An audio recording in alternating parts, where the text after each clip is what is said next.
أحسن منك لم تر قط عيني وأجمل منك لم تلد النساء. الحمد لله رب العالمين، والصلاة والسلام على سيد المرسلين. أما بعد، فأعوذ بالله من الشيطان الرجيم. بسم الله الرحمن الرحيم. الصلاة والسلام عليك يا رسول الله، الصلاة والسلام عليك يا حبيب الله، الصلاة والسلام عليك يا نبي الله، وعلى آلك وأصحابك يا نور الله. أما بعد، إخوتي في الله أعزائي المشاهدين، سلام من الله عليكم ورحمة من لدنه والبركات في لقائنا الذي يتجدد، لقائنا العاشر في سلسلتنا سلسلة تزكية النفس، ومع حلقة جديدة، شق آخر عن حلقتنا السابقة التي تحدثنا فيها عن حب الله سبحانه وتعالى. أما اليوم فسنتحدث بعون الله وتوفيقه عن حب الله تعالى للعبد. قال صلى الله عليه وسلم في الحديث: من صلى علي صلاة صلى الله عليه بها 10. صلوا على الحبيب. اللهم صل على سيدنا محمد وعلى آله وصحبه وسلم. وبعد، إخوتي في الله، حب الله تعالى للعبد. تحدثنا فيما مضى في الحلقة السابقة عن حبنا لله تعالى، علاقة العبد مع ربه، وتحدثنا أن حب الله تعالى أسمى مقام من مقامات القرب من الله سبحانه وتعالى، فهو أعلى المقامات وذروتها كما قال الإمام الغزالي رحمه الله تعالى. أما بالنسبة لحب الله تعالى للعباد فلنا بذلك شواهد كثيرة، منها روى سيدنا أنس رضي الله عنه عن النبي صلى الله عليه وسلم حديثا جميلا وتستشعر به مدى قرب الله سبحانه وتعالى من عباده.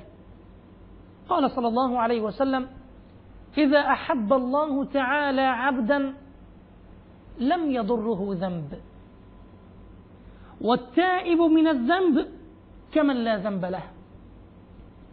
إذا أحب الله عبدا لم يضره ذنب، لم يضر العبد هذا الذنب، وإن ارتكب الذنب ما دام هو محبوبا لله تعالى فلم يضره ذلك الذنب. والتائب من الذنب كمن لا ذنب له.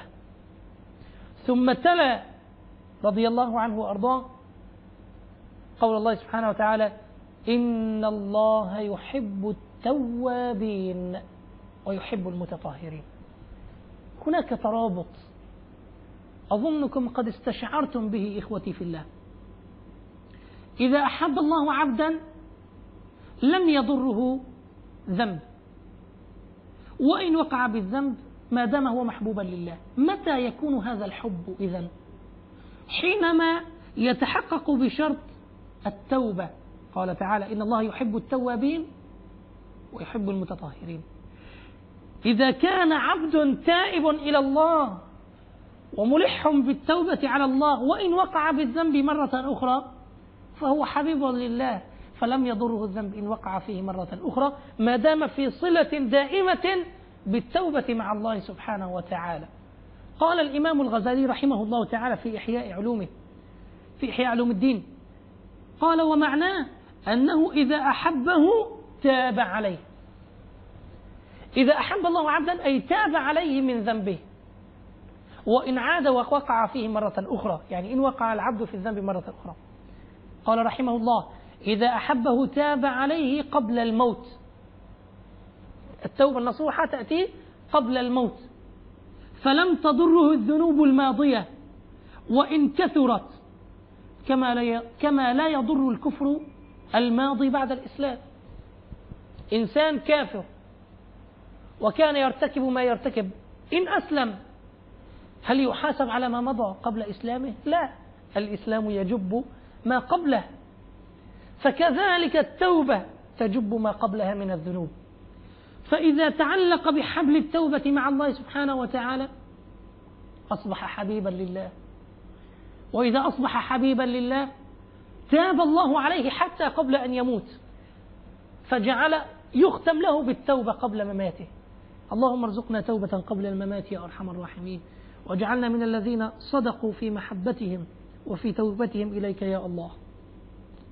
ثم قال رحمه الله تعالى: وقد اشترط الله تعالى للمحبة غفران الذنب، فقال سبحانه وتعالى: قل إن كنتم تحبون الله فاتبعوني يحببكم الله ويغفر لكم ذنوبكم. اتباع النبي صلى الله عليه وسلم فيما جاء به عن ربه سبحانه وتعالى يقتضي حب الله تعالى ومغفرته للذنوب. إن تحققت لك حب الله ومغفرة الذنوب فماذا بعد ذلك سعادة، وماذا بعد ذلك وما بعد ذلك من فوز. سبحان الله. اللهم ارزقنا هذه المحبة يا أرحم الراحمين. وقد قال صلى الله عليه وسلم في الحديث الذي يروى عنه: إن الله تعالى يعطي الدنيا من يحب ومن لا يحب. الله سبحانه وتعالى يعطي الدنيا للعبد المؤمن والكافر، لمن أحبه الله ومن لا يحبه الله. إن الله تعالى يعطي الدنيا من يحب ومن لا يحب، ولا يعطي الإيمان إلا من يحب الله. لا يعطي الإيمان للعبد إلا إذا أحبه الله سبحانه وتعالى.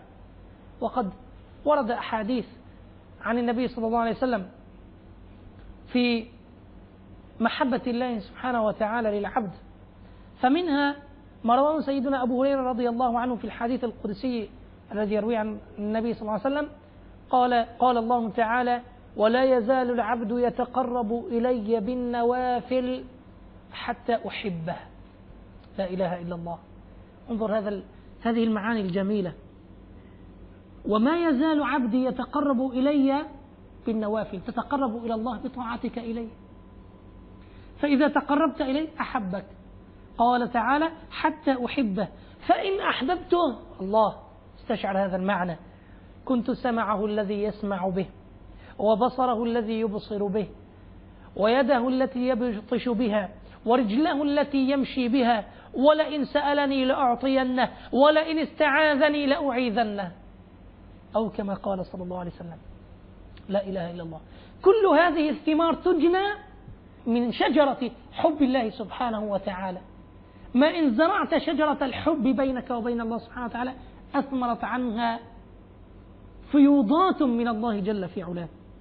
اللهم ارزقنا حبك وحب من يحبك، وحب عمل صالح يقربنا إلى حبك يا أكرم الأكرمين. ثم أيضا قال العلماء: من علامة حب الله تعالى للعبد، قال صلى الله عليه وسلم: إذا أحب الله عبدا ابتلاه. وهذا كثيرا ما نراه في واقعنا، وقد يفهم خطأ من الناس. أخي المؤمن، ما دمت ملتزما بطاعة الله تعالى وسنة النبي صلى الله عليه وسلم فافرح بالابتلاء. كان العارفون بالله إذا أصابهم ابتلاء يفرحون به أكثر من النعم، لأنهم يعلمون هذا الحديث من النبي عليه الصلاة والسلام: إذا أحب الله عبدا ابتلاه. ولماذا يبتليه؟ قال العلماء: يبتليه إما ليكفر عنه ذنوبه، يغفر له ذنوبه، وإما ليرفعه عنده في المقامات العلى. عمله قليل، فيريد الله سبحانه وتعالى أن يعطيه الأجر الكثير بالابتلاء لأن عمله قليل. فكان العارفون بالله يفرحون بالابتلاء من الله سبحانه وتعالى كما يفرح أحدنا بالصحة والعافية. وقال العلماء أيضا عن أقوى العلامات، علامات حب الله تعالى للعبد، قالوا: من علامات حب الله تعالى للعبد حسن التدبير له، أن يحسن تدبير أموره في الدنيا ييسر أموره كلها. قال يربيه من الطفولة على أحسن نظام، ويكتب الإيمان في قلبه، وينور له عقله، فيتبع كل ما يقربه، أي يقربه من الله سبحانه وتعالى، وينفر عن كل ما يبعد عنه، عن كل الأمور التي تبعد عن الله سبحانه وتعالى، يجد في قلبه نفورا من هذه الأمور من المعاصي. ثم يتولاه بتيسير أموره من غير ذل للخلق، لا يحتاج إلى الخلق، يغنيه الله سبحانه وتعالى عن خلقه. قال ويسدد ظاهره وباطنه، ظاهره وباطنه يسدده على ما يحب الله سبحانه وتعالى. قال ويجعل همه هما واحدا، فإذا زادت المحبة شغله به عن كل شيء. الله، يجعل همه هما واحدا، هو هم القرب من الله سبحانه وتعالى. فإذا زادت المحبة، محبة الله، شغله به عن كل شيء، اشتغل بمحبة الله حتى عن الطاعات، فلم يعد ذهنه وتفكيره في الثواب من الطاعات، أي صار يعمل الطاعات ويجتهد بها محبة لله سبحانه وتعالى، وليس طمعا في الثواب منها، وإن كان الثواب مطلوبا ومقصودا. واسمع إلى هذه الرواية التي تروى عن ملك الموت مع سيدنا إبراهيم عليه السلام. يروى أن ملك الموت جاء إلى سيدنا إبراهيم خليل الرحمن عليه وعلى نبينا أفضل الصلاة والتسليم ليقبض روحه، فقال له سيدنا إبراهيم يا ملك الموت هل رأيت خليلا يميت خليله؟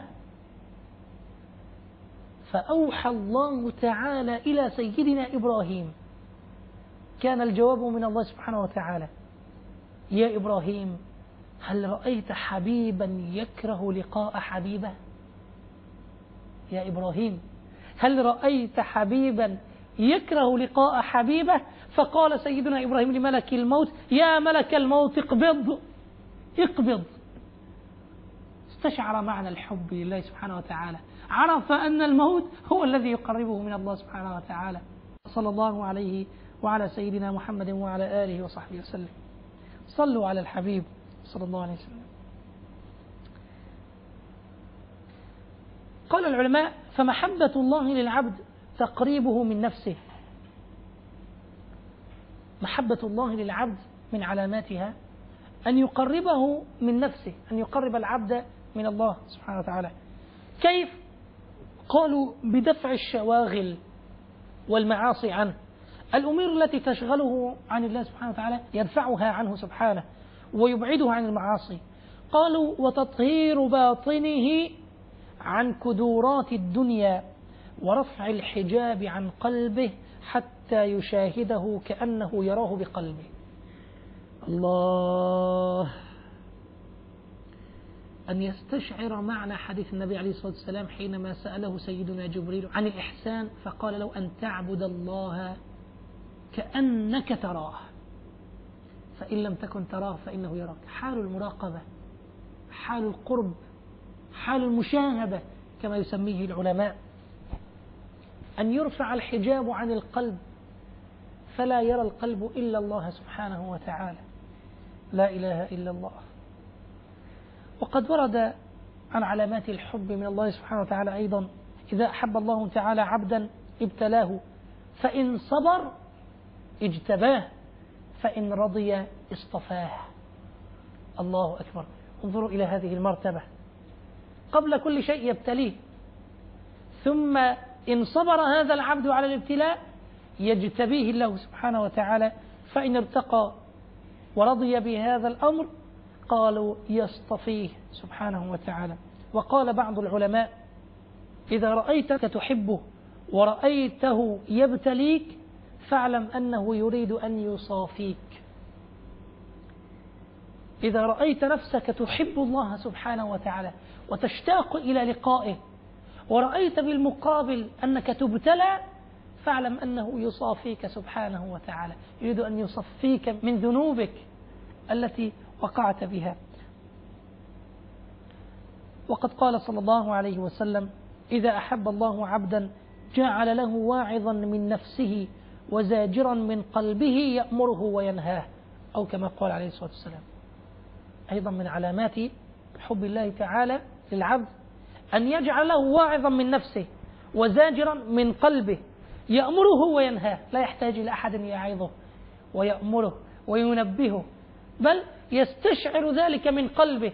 هذا الأمر يقربه إلى الله، فيحس من قلبه دافعا إلى الاجتهاد في هذا العمل، وهذا العمل يبعدني عن الله سبحانه وتعالى، فيستشعر من قلبه من داخل قلبه شيئا يدفعه عن هذا العمل ويبعده عنه. نسأل الله تعالى أن يجعلنا منهم، اللهم اجعلنا منهم يا أرحم الراحمين. صلوا على الحبيب. قال بعض السلف رحمهم الله تعالى ورضي الله عنهم: كنت قد وجدت حلاوة المناجاة فكنت أدمن قراءة القرآن، ثم لحقني فترة فانقطعت، يعني جاءه بعد ذلك فتور عن القرآن الكريم، فرأيت في المنام قيل له: إن كنت تزعم حبي فلما هجرت كتابي، أما تدبرت ما فيه من لطيف عتابي. لا إله إلا الله. إن كنت تزعم حبي فلما هجرت كتابي، أما تدبرت ما فيه من لطيف عتابي. لا إله إلا الله. فأكب بعد ذلك على القرآن من جديد وشحوذت همته رضي الله عنه وأرضاه. وروي أن عابدا عبد الله دهرا فترة من الدهر، فنظر إلى طائر قد عشش في شجرة يأوي إليها ويصفر عندها. رجل عابد يعبد الله سبحانه وتعالى، ذات مرة رأى عصفورا قد عشش على شجرة، جلس في هذا العش وبدأ يغرد، فقال في نفسه: لو حولت مسجدي إلى تلك الشجرة كنت آنس بصوت الطائر، ففعل ذلك. مسجده أي مكان الذي يعبد الله سبحانه وتعالى يسمى مسجد، الذي يصلي فيه يسمى مسجد، فأجعل صلاتي عند تلك الشجرة آنس بصوت الطائر. فأوحى الله تعالى إلى نبيهم، النبي الذي كان مبعوثا في ذلك المكان كما يروى، أوحى الله تعالى: قل لفلان العابد، اذهب إلى فلان العابد فقل له: استأنست بمخلوق لأحطنك درجة لا تنالها بشيء من عملك أبدا. حجبت عنك درجة، نزلت درجة من القرب من الله سبحانه وتعالى. لماذا؟ لأنه أنس بمخلوق ولم يأنس بالله سبحانه وتعالى. الله، كم نحن مقصرون، وكم نحن بحاجة إلى الأنس بالله سبحانه وتعالى، والأنس بالقرآن الكريم، الأنس بلذة مناجاة الله سبحانه وتعالى.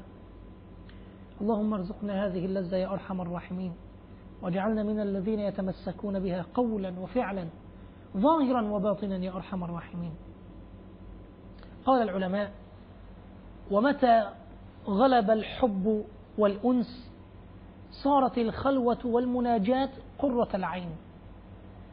إذا غلب الحب على قلب العبد صارت الخلوة، أن يختلي الإنسان بنفسه ويناجي ربه، صارت هذه بالنسبة إليه قرة عينه، كما ورد عن النبي عليه الصلاة والسلام: وجعلت قرة عيني في الصلاة. قرة عين النبي عليه الصلاة والسلام في الصلاة، أن يصلي، أن يقف بين يدي الله سبحانه وتعالى. اللهم ارزقنا هذه القرة يا أرحم الراحمين. قال العلماء: ومتى غلب الحب والأنس صارت الخلوة والمناجاة قرة عين تدفع جميع الهموم. يأتي من الدنيا ما يأتي من هموم وكدر ومصائب وابتلاء، لا حاجة لي إلى أن أشتغل بهذه الهموم، لأن لذة القرب من الله واستشعار حلاوة القرب منه سبحانه وتعالى أنستني الهموم، وأنستني كل الابتلاءات التي تأتيني من الله سبحانه وتعالى، والتي هي في حقيقتها تريد أن تطهرني وتقربني من الله سبحانه وتعالى. قال العلماء في ذلك: بل يستغرق الحب والأنس قلبه حتى لا يفهم أمور الدنيا ما لم تتكرر على سمعه مرارا مثل العاشق الولهان. قد يرتقي الإنسان في حال الحب فيشغل عقله وفكره، فإذا تحدثت معه في أمر من أمور الدنيا قد لا يستوعب عليك، لا يفهم ما تقول، أو لا يدرك حقيقة ما تقول، أو يبطئ في فهم معنى الأمور التي تحدثه بها إن كان في أمور الدنيا، فيحتاج إلى تكرارها، فيصبح كالعاشق الولهان، فكره ليس معه إنما متعلق بحبيبه ألا وهو الله سبحانه وتعالى. قال العلماء: ومنها أن يتأسف على ما يفوته من ذكر الله تعالى ويتنعم بالطاعة ولا يستثقلها ويسقط عنه تعبها.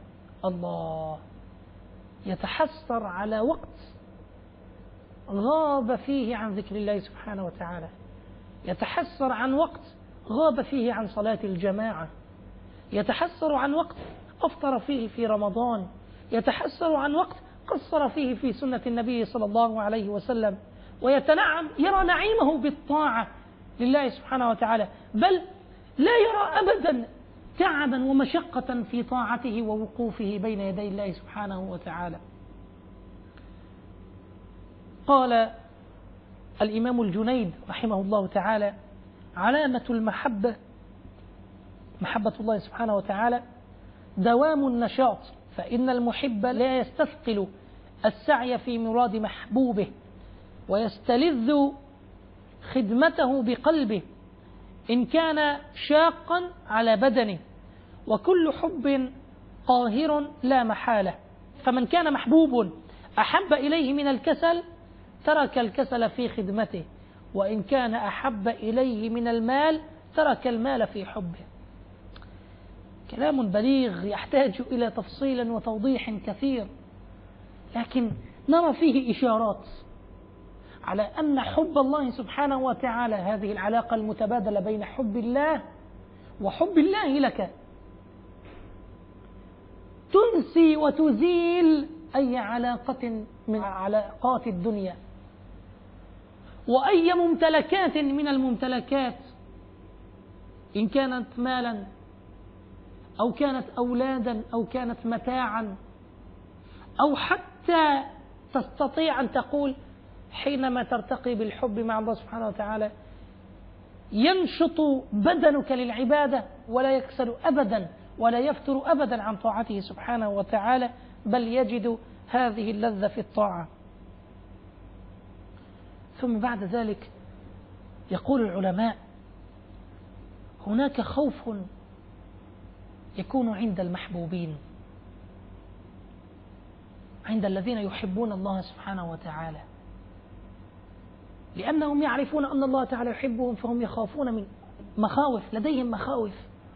قال العلماء: لخصوص المحبين مخاوف في مقام المحبة ليست لغيرهم، وبعضها أشد من بعض، فأولها خوف الإعراض.